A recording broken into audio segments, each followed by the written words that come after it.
دیکھیے حضرت ابراہیم اعظم رحمت اللہ علیہ کے پاس ایک نوجوان آیا، کہنے لگا حضرت گناہ کرتا ہوں، چھوڑ نہیں سکتا، ڈر بھی لگتا ہے اللہ تعالیٰ کی ذات سے اور اس کے عذاب سے، تو میں کیا کروں؟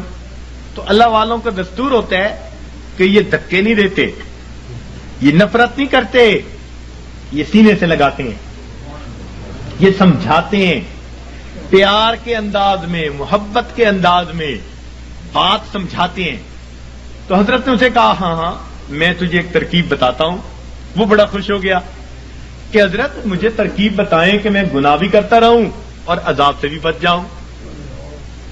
آپ نے فرمایا بھئی پہلی ترکیب تو یہ ہے کہ تو اگر گناہ کرتا ہے تو اللہ رب العزت کی نگاہوں کے سامنے گناہ کرنا چھوڑ دے، چھپ کے گناہ کیا کر۔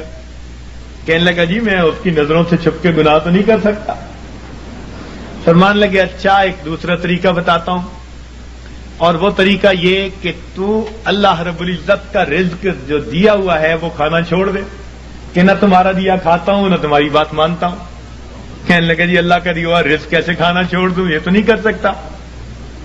فرمایا اچھا تیسرا طریقہ بتاتا ہوں کہ تم اللہ تعالی کے ملک میں رہتے ہوئے اس کی نافرمانی کرتے ہو، تو یہ زمین و آسمان اللہ کا ملک ہے، اس کی ملک ہے، اس سے نکل کر گناہ کر لو۔ کہ جی میں کیسے نکل سکتا ہوں زمین و آسمان سے باہر؟ پروردگار بھی فرماتے ہیں یا معاشر الجن والانس ان استطعتم ان تنفذوا من اقطار السماوات والارض فانفذوا لا تنفذون الا بسلطان۔ اور گڑھے کی مچھلی ہو، نکلو گے کسی دلیل سے نکلو گے۔ کدھر جاتے ہو؟ سنفرغ لکم ایھا الثقلان۔ اللہ اکبر، ایسا شاہانہ خطاب ہے جو ہلا کے رکھ دیتا ہے۔ سنفرغ لکم ایھا الثقلان، تثنیہ کا صیغہ، اے میری زمین کے بوجھو، یعنی نافرمان جن اور انسان، ان کو مخاطب کیا گیا۔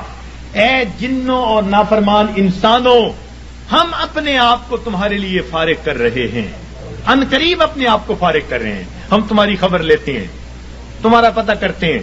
جیسے ماں کوئی کام کر رہی ہو نا، بچے کو دھمکاتی، کہتی ہے میں آتی ہوں، یہ نہیں کہ آ نہیں سکتی، تو دھمکانا مقصود ہوتا ہے۔ تو فرمایا اے میری زمین کے بوجھو، ہم اپنے آپ کو ان قریب تمہارے لیے فارغ کر رہے ہیں، نپٹیں گے تمہارے ساتھ، ہمیں حساب لینا بھی آتا ہے۔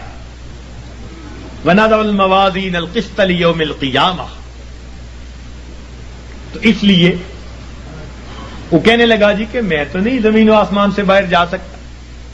فرمایا اچھا پھر میں آپ کو ایک تجویز اور دیتا ہوں، وہ یہ کہ اگر تم گناہ کرتے رہو گے تو نام اعمال میں بہت سارے گناہ ہوں گے۔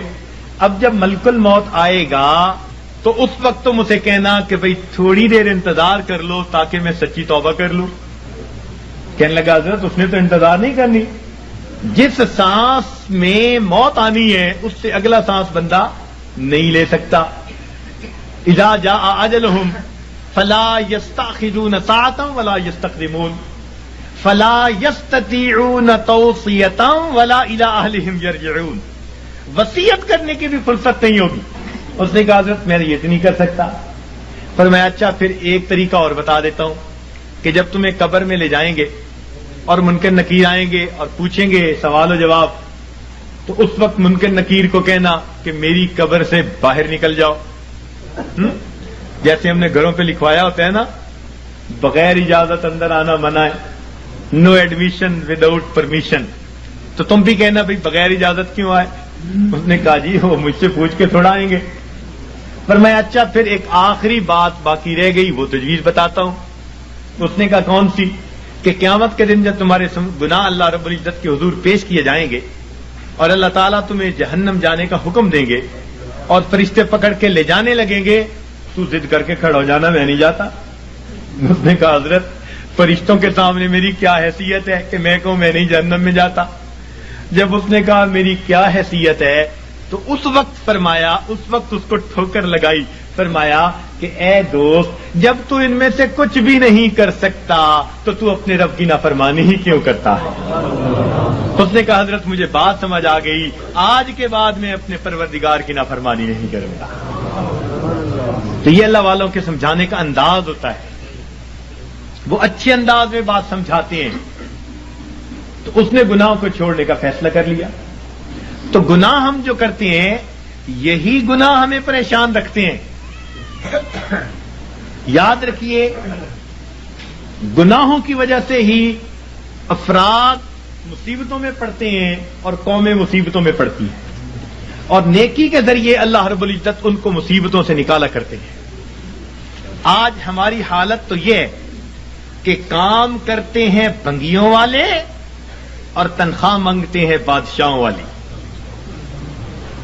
یاد رکھنا مسلمان کے لیے دنیا میں دو راستے ہیں.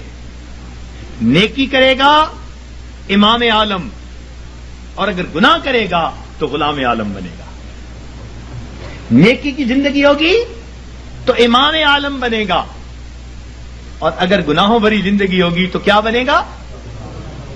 آج من حیث القوم ہم کیا بنے پھرتے ہیں؟ تیرے ہاتھ میں ہو قرآن تو دنیا میں رہے پریشان,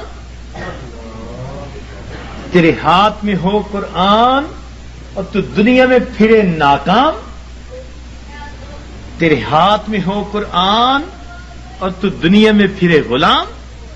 غلامی نفس کی ہو, شیطان کی ہو, یا کسی انسان کی ہو, نہ ہمیں کہتا ہے یہ قرآن, اور میرے ماننے والے مسلمان, اقرا وربک الاکرم, تو پڑھ قرآن تیرا رب کرے گا تیرا اکرام. تو مومن کے لیے دنیا میں دو راستے ہیں. فرما برداری کی زندگی گزارے گا تو امام عالم, اور نافرمان بن کر فاسق و فاجر بن کر زندگی گزارے گا تو غلام عالم. تیسرا راستہ اس کے لیے کوئی نہیں ہے. تو گناہوں کو چھوڑ کر ہماری زندگی پرسکون ہو سکتی ہے. یہ بات بتانے کی ضرورت اس لیے پیش آئی کہ آج کل اکثر جو سالکین آتے ہیں وہ پریشانیاں دنیا کی لے کے آتے ہیں. ویڈیو کے نیچے سبسکرائب کے بٹن پہ کلک کریں, بیل کے آئیکن پہ کلک کیجئے تاکہ ہر نئی ویڈیو کی نوٹیفیکیشن آپ کو مل جائے.